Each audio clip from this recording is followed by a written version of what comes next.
Okay, so we'll give this a go and see how we get on. We're starting a new chapter now, so hopefully the videos will help. And this one is chapter 4, which is probability, okay? The main thing is there's a couple of keywords. So the first keyword that we're going to talk about is event.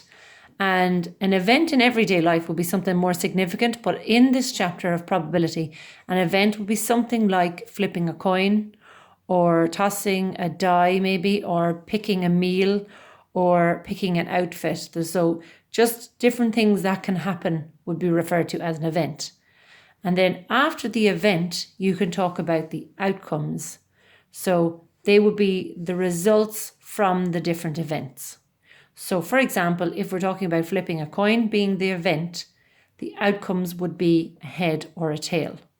And if we were talking about picking a meal being the event, perhaps on the menu you could have chicken or beef or salad or soup or whatever. So they're the different outcomes.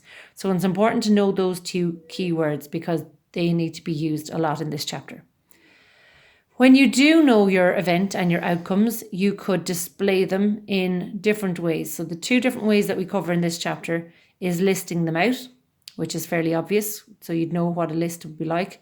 And then a two-way table would be something that you would use if there were two different events and only two events. But we'll come back to that later. If you were wondering how many total events were possible, there is a little shortcut. And the shortcut has a long name. So the name of the shortcut is called the fundamental principle of counting, which is a very, very fancy way of saying you get the outcomes from each event and you just multiply them. So if there were m outcomes for one event and maybe n outcomes for another event, how you'd know the total is you'd multiply m by n.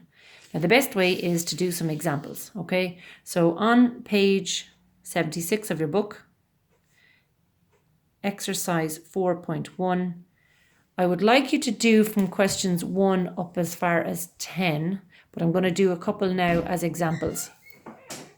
So the first one, question 1, it says a coin is tossed and this spinner is spun. So if you look at the picture, this coin is tossed and this spinner is spun. So they're the two different events and you have to think how many different outcomes are possible. So with the coin, there's 2 outcomes, and with this particular spinner, there are 3 different outcomes that can happen. So using the shortcut, which is called the fundamental principle of counting, we would have for part 1, 2 times 3, giving you 6 outcomes in total. The second part of the question asks you to list the outcomes. So we'll probably use a shortcut as well. So we could get head with 1, head with the number 2, head with the number 3. We could get tail with 1, tail with 2, and tail with 3. So you can see there are the 6 outcomes.